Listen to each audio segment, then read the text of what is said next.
Queridos alunos, sejam todos muito bem-vindos ao nosso módulo de homilética 2. Temos o módulo de homilética 1 que já foi dado e agora começaremos o módulo de homilética 2. É bem verdade que nós já trouxemos algumas terminologias sobre homilética, mas é necessário que possamos mais uma vez relembrá-los, tendo em vista que temos novos alunos a cada ano que se passa. Desde já eu quero agradecer a você por estar nos acompanhando aqui no CETAP, o Seminário Teológico Avivamento Pleno, em parceria com o Instituto da Liderança. Também lhe peço que você possa compartilhar essa aula e também possa seguir o nosso canal no YouTube Semap Oficial, se inscrevendo, ativando o sininho, e também o nosso Instagram, Semap Oficial, onde você pode seguir e ter mais informações sobre os nossos cursos. Que Deus abençoe sua vida.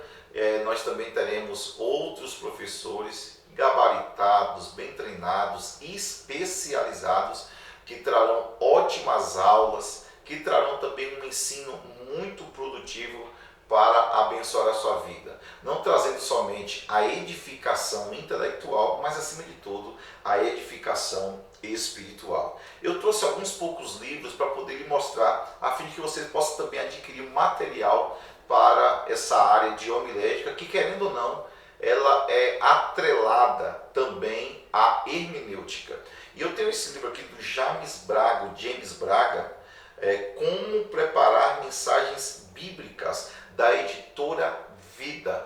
Veja que é um livro maravilhoso, tem algumas mensagens prontas, ele toca em todos os assuntos e partes da homilética, falando sobre a vitalidade, o tom de falar, como se portar no púlpito e trazendo até algumas palavras sinônimas para que você possa enriquecer os temas das suas mensagens. Esse é o livro de James Braga, Como Preparar Mensagens Bíblicas. Esse outro livro eu gosto muito, é o livro do Gilton Moraes, também da editora Vida, Homilética, da pesquisa ao púlpito. Na verdade, é uma série sobre homilética e eu gosto muito desse livro do Gilton Moraes. É um livro de grande proveito. Esse homem já tem mais de 25 anos de experiência nessa área. É um livro muito didático, né? Um livro que traz muitas informações históricas, geográficas, muito subsídio para você que deseja preparar a sua mensagem. Amém? Lembrando que, na verdade, você só prega a mensagem, mas a mensagem é de Deus. Eu tenho esse livro também, é um livro simples, curto, mas pensa um livro bom, aquele que você não pode abrir mão, do Severino Pedro da Silva, Homilética, da editora CPAD. Aqui fala sobre figuras de linguagens, aqui traz dissertações, ilustrações, aqui fala sobre os movimentos do pregador a transmitir a mensagem. Realmente é um livro muito bom. Parece que cada livro vai agregando verdades a outra, eles se complementam, né? E tem esse livro que eu gosto demais, o livro do Hernandes Dias Lopes, e eu posso dizer aqui, né, autografado diretamente por ele, a Pregação Expositiva. Ele trata muito sobre pregação expositiva, mas ele não só toca no núcleo, ele vai ao redor da situação, trazendo vários conteúdos históricos, estatísticas. Ele também traz as suas experiências pessoais e levanta toda a história da pregação, desde o Antigo Testamento até os dias atuais. Então são livros muito bons, eu tenho certeza que você vai ser muito abençoado e por isso que eu estou indicando esses livros para vocês, tá bom? Queridos alunos, eu quero que você de fato tenha a homilética e hermenêutica como bases primordiais para o seu ministério, tendo em vista que ainda que nós estudemos vários assuntos, porque cada assunto vai agregando valores, vai trazendo conhecimento, nós não podemos abrir mão. Mas se tem duas coisas na liderança e teologia que você tem que estudar mesmo, um chama teologia bíblica e sistemática e outra homilética e hermenêutica. Afinal de contas, você só prega aquilo que você conhece. Você só prega aquilo que lhe é revelado. Então, se você não estuda, Se você não lê, você não tem o que transmitir à vida das pessoas. Então, de um lado, eu tenho o conteúdo, as verdades que me consolidam, que são negociáveis, aquilo que de fato para mim é o que me faz mover, que faz eu acreditar, que são as verdades que eu aprendi. Mas para eu transmitir essas verdades, eu tenho que saber fazer. E daí então entra a homilética e a hermenêutica. Só lembrando das terminologias, a palavra homilética vem de um termo grego chamado homilia. Homilia ela tem duas ideias. Pode ser ao pé da letra conversação ou ato de estar juntos, por incrível que pareça. Porque ninguém vai conversar sozinho. Então ele precisa de um ouvinte. Daí a palavra homilia, de origem grega, dá origem à palavra homilética. A homilética é considerada por muitos uma ciência. Não é? Por exemplo, na Mesopotâmia, que é o berço da civilização, há cerca de 3.000 anos atrás, nós já tínhamos ali a ideia da homilética presente naqueles povos antigos. Quando você avança um pouco mais, 350, 400 anos antes de Cristo, você tem ali a filosofia nascendo na Grécia.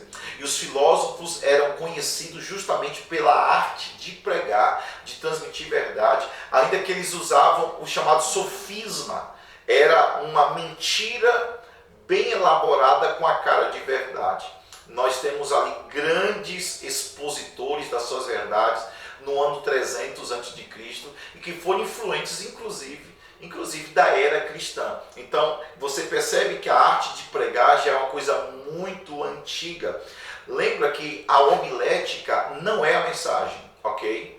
A homilética não é a mensagem. A homilética é a ciência que você se atribui para, no nosso caso, exaurir da verdade de Deus palavras para ministrar ao povo. Então a homilética não é a mensagem. A mensagem está na Bíblia Sagrada. E a Bíblia Sagrada é Deus pregando aos nossos corações. Quero dizer que a arte da pregação é muito importante. Sabendo como se prega, e aí eu falo da questão do sofisma, que dá origem à palavra sofisticado na antiga Grécia, 300 a.C., naquele momento de muita ideia filosófica, você pode, por exemplo, conquistar uma nação ou influenciar a nação através da homilética, através da homilia. Lembra que Hitler, quando vai implantar a perseguição aos judeus, o nazismo, ele era um exímio pregador. Alguns historiadores chegam a dizer que as mulheres se excitavam só de ouvir Hitler pregar. Para vocês terem uma ideia. Por exemplo, o Papa Urbano II, ali no ano 1095, ele vai incentivar e persuadir um continente inteiro para promover a sua guerra santa, começando as cruzadas. Por meio do quê? Por meio de uma pregação. Então a pregação pode influenciar pessoas. Nós tivemos grandes oradores também no Brasil, e eu estou falando de forma secular. Quando se diz respeito à palavra de Deus, você não pode ludibriar o povo. Você não pode enganar o povo. É necessário pregar a palavra do jeito que ela precisa ser pregada. Mas para mostrar a você a influência da pregação durante toda a história da humanidade. Por isso que um pastor, e eu creio que eu estou falando para pastores também, por isso que um pastor ele tem uma árdua missão, ele também tem múltiplas tarefas, mas a tarefa que é mais exigida por um pastor é a pregação. Não é só o pastor que tem que pregar. Toda a igreja precisa ser pregadora, mas sobre ele está esta grande responsabilidade. Então, quando nós estudamos homilética, essa arte de pregar, a gente entende que é justamente porque o povo tem a pregação como a parte mais preferida de todas as atividades da igreja. Eu trouxe aqui uma pesquisa com 576 igrejas batistas dos Estados Unidos. 576 igrejas dos Estados Unidos. Essas igrejas americanas levantaram a seguinte pesquisa. Esse instituto, fazendo com as igrejas batistas americanas, que a pregação é a parte do culto mais preferida pelos ouvintes. Se você perguntar a alguém na igreja certamente uma das coisas mais preferidas é a pregação. A questão não é pregar, mas como pregar. E por isso que entra então aqui essa aula sobre homilética, a fim de que você saia daqui pronto para pegar o texto e entregar a mensagem ao povo de Deus. Você vai perceber, por exemplo, que a pregação ela era a parte integrativa do povo de Deus, tanto do Antigo Testamento quanto do Novo Testamento. Nós percebemos, por exemplo, que Moisés era um pregador. Elias também era um pregador. Você olha para a Bíblia Sagrada, Isaías, Jeremias, Daniel eram pregadores. O profeta Amós, que era um profeta social, também era um pregador. Então, a ideia da pregação já estava presente desde o Antigo Testamento. No Novo Testamento também, nós temos a prática da pregação. Na Era da Graça, nós temos ali o profeta João Batista. E o texto é muito claro. E apareceu João Batista pregando. Ele começa o ministério dele pregando. Após João Batista, nós temos Jesus, que grande parte do seu ministério foi com pregação. E tanto Jesus quanto o apóstolo Paulo usavam as sinagogas para apresentar as suas ministrações. Sinagoga que foi uma das construções da Babilônia e que era muito usado tanto por Jesus quanto pelo apóstolo Paulo. Lembre que Paulo também foi um pregador. Lembre que nós temos um grande pregador no Novo Testamento, que era Apolo. A grande questão é, será que nós temos pregado a palavra de Deus como deve ser pregado? E aí Moody, ele tem uma frase que diz, o problema da obra são os obreiros. O problema da obra são os obreiros. E a pior coisa é ver alguém usando a preciosidade da palavra de Deus de forma inequívoca. A pior coisa é você ver alguém usando a palavra de Deus, distorcendo-a. Que tristeza é alguém bater no povo usando a palavra de Deus. Então, o nosso desafio é não só contextualizar, mas explicar e aplicar a palavra. Então, eu tenho 4 pontos sobre a homilética que eu espero que você anote aí. Primeira coisa, você tem que ler o texto. Depois, você tem que explicar o texto. Depois você tem que aplicar o texto e você tem que contextualizar o texto. Esse é o grande desafio. Não adianta você falar de Abraão, que Abraão fez um sacrifício. Não adianta.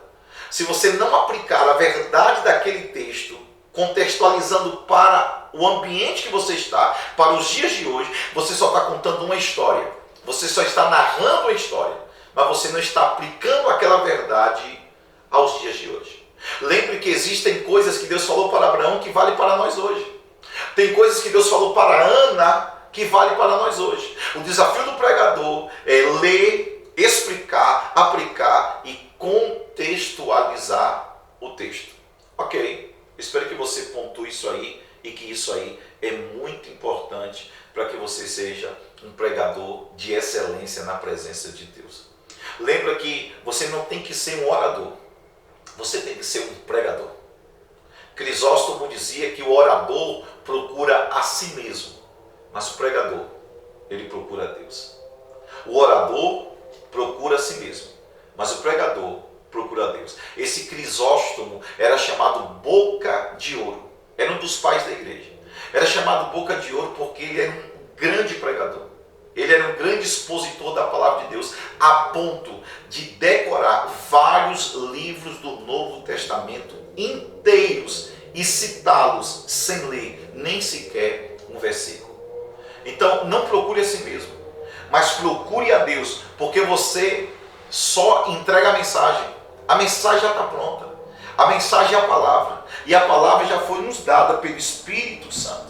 Quando subir à tribuna e fizer uso do púlpito, lembre que aquele púlpito é o trono da palavra de Deus. Eu brinco chegando a dizer que o púlpito é o volante que direciona a igreja.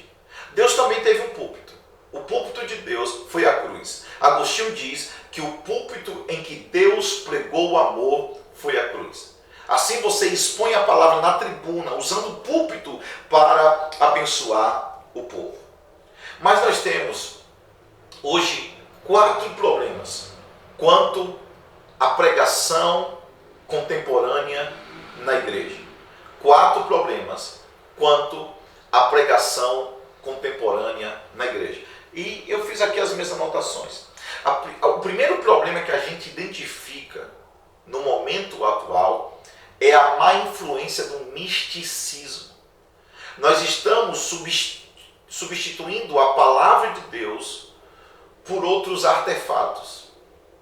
As pessoas estão saindo da igreja com sacolinhas nas mãos, levando tantas coisas, e se esquecendo que o poder de Jesus é maior do que qualquer coisa.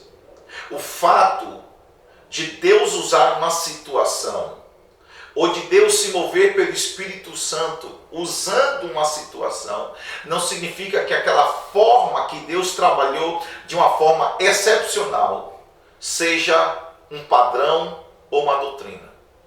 Lembre-se, logicamente, que a gente não prende o Espírito Santo, e vocês estão diante de um professor que crê na ação do Espírito Santo de raízes pentecostais. É lógico que o Espírito Santo trabalha como ele quer. Existem padrões do Espírito Santo que nós não podemos confrontar. Ele poderia usar a sombra de Pedro para curar todas as pessoas enfermas que estavam nas ruas. Ele poderia usar os lenços de Paulo e lençóis para curar pessoas e pessoas serem libertas de espíritos malignos. Mas o fato de Deus usar uma situação não significa que isso seja um padrão ou uma doutrina. Mas infelizmente hoje nós temos muitas pessoas que estão escolhendo a igreja por várias outras situações e necessidades, senão a grande necessidade que é espiritual. E em virtude dessa grande demanda de pessoas que estão procurando a igreja para várias necessidades, seja sentimental, profissional, financeira, de saúde familiar, alguns que se dizem pastores, alguns que se passam por pregadores, para segurar esse povo na igreja, no templo, para ludibriar esse povo, usam de artefatos do misticismo para que esse povo não saia. E aquele ali fica um povo emburrecido da palavra de Deus. Augusto Nicodemos vai dizer que somos a geração que tem mais informações, que temos várias versões de Bíblia. Somos o povo que temos mais acesso às Escrituras, mas nunca se viu uma geração tão analfabeta de Bíblia quanto nesses dias. Então, o primeiro problema é a influência do misticismo. Então, o fato dessas pessoas procurarem muitas necessidades que não é espiritual, esses pastores e essas igrejas estão incluindo na liturgia do culto coisas como a nova revelação. Aqui nós temos uma nova profecia. O anjo apareceu para nós e nós temos agora a nova técnica de batalha espiritual. E agora as pessoas deixaram de ser ungidas e estão ungindo coisas. E aí a pessoa recebe o sabonete ungido, a rosa ungida, o sal ungido, e o nome de Jesus, que está acima de todo nome, fica à margem, porque a influência do misticismo tem entrado na igreja. Isso é um perigo, porque nós estamos abrindo mão da maior revelação que existe, que é a revelação da palavra de Deus. Estão fazendo muitas vezes da Bíblia um amuleto. E lembre-se que a última vez que alguém fez uso de coisas sagradas como amuleto foi fulminado na hora que foi usar. Uzá tocou na arca quando não era para tocar. E diz o texto que Deus muito se irou e fulminou, matou Uzá na hora. A Bíblia não é um amuleto. A Bíblia é Deus falando com seu povo. É Deus pregando aos corações desesperançosos. Cuidado, porque o bom é saber que a Bíblia é o único livro em que o autor se faz presente com o leitor. Ok? Façam essas anotações, por favor, porque são muito importantes. Eu tenho uma experiência particular para você ter ideia de como algumas igrejas estão considerando a Bíblia como um amuleto. Um dia eu cheguei numa igreja para ministrar e eles estavam fazendo uma espécie de campanha. Nessa campanha eles colocavam Bíblias à direita e à esquerda, criando um grande corredor. Eram mais ou menos umas 20 Bíblias, 10 Bíblias de um lado, 10 Bíblias de outro lado. E essas Bíblias elas ficavam postas no chão, abertas no Salmo 91. A ideia é que quando as pessoas passassem por esse corredor de Bíblias abertas no Salmo 91, elas seriam curadas, libertas, abençoadas. E por uma vez ou outra, por serem muitas pessoas, as pessoas acabavam pisoteando, pisando em cima da Bíblia.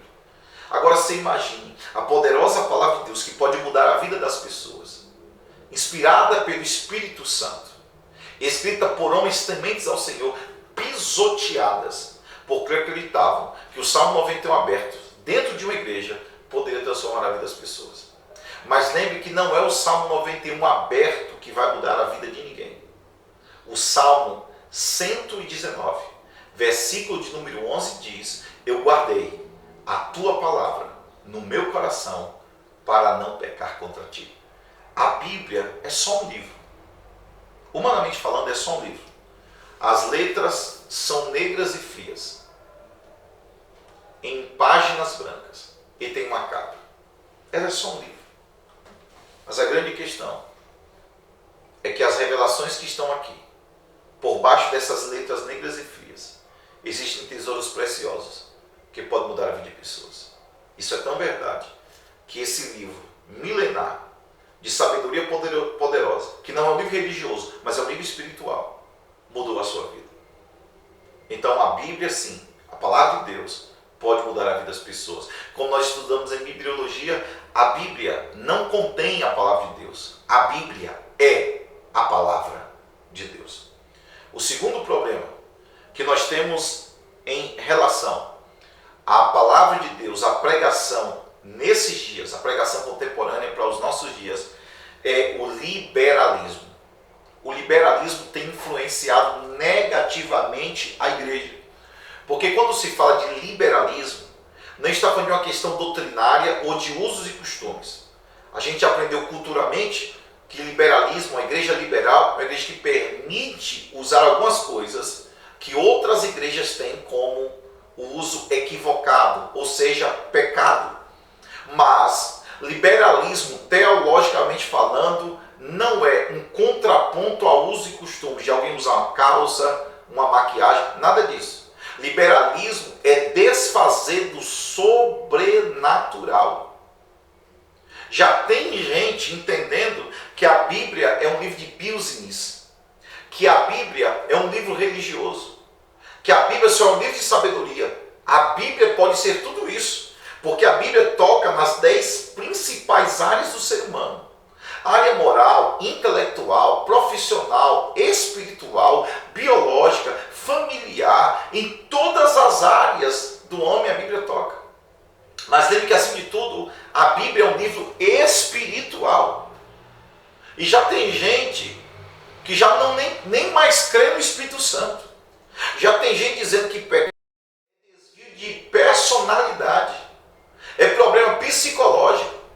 Bora, se pecado só é desvio de personalidade, então nenhum de nós poderia ser salvo. Talvez alguns de nós tinham mau caráter, andar na prostituição, no adultério, na mentira, na falsidade, mas veio a palavra de Deus e transformou a nossa vida. Porque é isso que a palavra de Deus faz. Ela transforma a nossa vida. João capítulo 8, versículo 32 diz: e conhecereis a verdade, e a verdade vos libertará. E o que é a verdade? É a palavra. A palavra santifica. João 17, Jesus é quem diz que nós seremos santificados pela palavra. Ele diz que essa palavra santifica. Eu vou ler aqui para vocês. João 17, versículo de número 17. Santifica-os na verdade, a tua palavra é a verdade. Mas nós começamos a criar a ideia de um liberalismo, que estão deixando os púlpitos fracos. Porque você não pode falar para a igreja que é espiritual sem andar no campo do espiritual.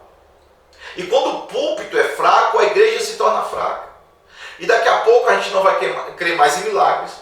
A gente não vai mais crer no poder do Espírito Santo. A Bíblia só será mais um mero livro como qualquer outro livro que aparece por aí. A igreja só será uma agência de CNPJ, mais uma empresa. E esse liberalismo pode deixar as pessoas frias, as pessoas letárgicas e longe da presença de Deus. Então, cuidado para o liberalismo não entrar na sua igreja. Olha, eu lembro de grandes homens que disseram, vai chegar um tempo em que as pessoas farão culto sem a presença de Deus. Nós estamos sendo fabricantes de culto, onde o Espírito Santo não age mais. E é uma frase que eu não me lembro bem, matou, mas ele diz, vai ter igrejas que nem sentirá que o Espírito Santo saiu da terra em detrimento do arrebatamento. Por quê? Já estão fazendo culto sem a presença do Espírito Santo. Isso não é novo, né? Isso não é novo. Por exemplo, você tem um homem chamado Thomas Jefferson, e não confunda com outra pessoa, que ele é conhecido por ter criado a Bíblia, a chamada Bíblia de Thomas Jefferson, onde ele recorta todos os milagres da Bíblia, tira todos os milagres da Bíblia. E ele cria uma Bíblia chamada Bíblia sem milagres, a Bíblia sem o sobrenatural, a Bíblia sem a manifestação e mover do Espírito Santo, que quebra o natural pelo sobrenatural. E parece que é uma coisa nova, mas não é. Nós estamos hoje em um tempo da teologia moderna, onde alguns já dizem que Maria não teve uma concepção virginal, onde alguns já dizem que não foi bem assim que o mar se abriu, não foi nada sobrenatural, onde alguns já dizem que Jesus orou, mas aquela multiplicação dos peixes, na verdade, foi um ajuntamento da merenda, vamos assim dizer, ou dos alimentos que todos levavam e criou uma multiplicação. Eles estão tirando o sobrenatural. E quando você tira o sobrenatural e o milagre da Bíblia, você está entrando no campo do liberalismo. E o liberalismo entra por relativismo. Daqui a pouco, a Bíblia não é mais a verdade que nós sempre acreditamos ser. E eu acredito que você que está assistindo, querido aluno, ainda continuará crendo que a Bíblia é uma verdade infalível. O terceiro problema que nós enfrentamos quanto à pregação contemporânea nesses dias é a ortodoxia morta. Ortodoxia morta. Talvez nós estamos nas igrejas, nós estamos olhando para esse tempo na igreja e é triste ver pastores frios pregando a mensagem quente da palavra de Deus. John Wesley tem uma frase que diz assim: oponha fogo no sermão, oponha o sermão no fogo. Oponha fogo no sermão, oponha o sermão no fogo. Quando você subir à tribuna e fizer uso do púlpito, pregue com amor, pregue com calor, pregue com vida, pregue com fogo. É preciso que o pregador venha suar a camisa. É preciso que o pregador pregue com o coração para abençoar as pessoas. Mas muitas vezes o pregador, ele não quer pregar porque ama as pessoas, ele quer pregar porque ele ama o público. Às vezes o pastor, ele está ali porque quer ter público, quer ter fãs, quer ter seguidores, mas não porque acredita que aquela palavra pode aquecer os corações que estão frios, pode transformar a vida de pessoas que estão prestes a tirar a vida. Talvez ele não saiba que pessoas estão prestes a tomar uma decisão que poderá mudar o curso de suas vidas eternamente. E uma mensagem no púlpito pode mudar o destino dessas pessoas indo para o lado de Deus. Então não suba no púlpito como se o púlpito fosse uma plataforma da fama, como se você fosse uma estrela, mas suba humildemente, se colocando apenas como instrumento de Deus, que nem era para ser usado, mas que por sua graça nos chamou. Deus poderia fazer a obra sem nós, mas Ele decidiu fazer uma parceria conosco.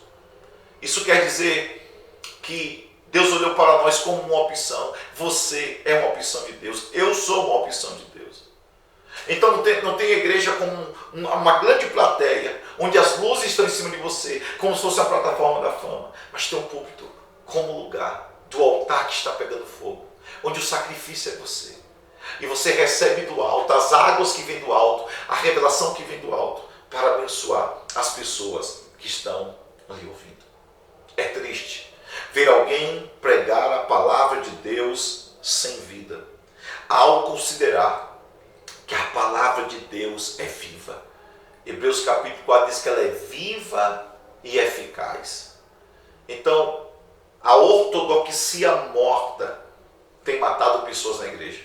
Há uma frase do livro do Hernando Dias Lopes, uma frase que não é dele, mas do E.M. Bundes, que diz: homens mortos pregam sermões mortos, e os sermões mortos matam. Tem muita gente só pregando na técnica, mas não pregando na graça. Tem muita gente que está preenchendo as mentes das pessoas de conhecimento, mas não está trazendo vida no espírito e nos corações das pessoas. Tem muita gente que tem um vasto conhecimento, um verdadeiro poliglota do púlpito, que se veste bem, que fale bem, que vem com o cabelo penteado, mas se torna apenas uma escultura. É preciso que o pregador tenha vida. É preciso que ele pregue com vida, não com a ortodoxia morta. É aquela pessoa que prega e não muda a vida das pessoas. É impossível, escute isso, aluno, é impossível alguém ouvir a poderosa palavra de Deus e não mudar de vida. Não se preocupe com ibope, não se preocupe com estatísticas, não se preocupe com o que as pessoas vão dizer. Você não precisa necessariamente da audiência do povo. O que você precisa é ser fiel na entrega da palavra de Deus. O quarto problema que nós enfrentamos quanto à pregação contemporânea nos nossos dias, o quarto e último problema, é a superficialidade nos púlpitos. A superficialidade nos púlpitos. Quantos pastores estão oferecendo migalhas para o povo? Desculpe, parece que eu estou sendo muito crítico, mas a verdade é que eu já tenho aí, irmãos, alguns anos de caminhada pregando em algumas cidades, alguns estados do Brasil. E às vezes você vê uma distorção da palavra de Deus. Alguém já disse que o pior não é ver os inimigos perseguindo a palavra, mas é ver os amigos maltratando-a. O pior não é ver os inimigos perseguindo a palavra, mas é ver os amigos maltratando-a. Então, há muitos púlpitos que estão superficiais, que estão faltando vida. Eu lembro de uma história de um pregador que ele subiu à tribuna para ministrar a palavra e não aconteceu do jeito que ele esperava. Ele subiu muito alto e confiante, mas desceu humilhado, porque não aconteceu como ele esperava que acontecesse. E a história diz que um senhor que estava no primeiro banco, após o jovem descer do púlpito, disse para ele: se você tivesse subido como você desceu, você teria descido como você subiu.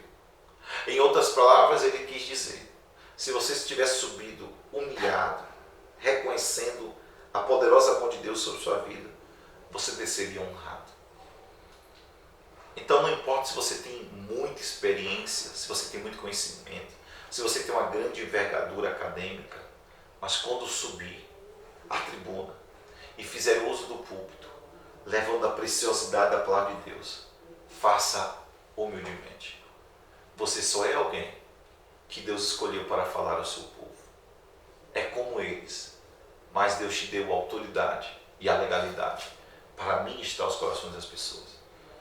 Tem muita gente hoje que vai ministrar a palavra sem estudar a palavra. Tem muita gente hoje que lê a Bíblia para preparar sermão, mas não lê a Bíblia para alimentar o Espírito. Eu já fui assim. Eram tantos compromissos, tantas agendas, pregava, por exemplo, 5 vezes na semana. E aí você precisava, de repente, preparar uma mensagem em cima da hora.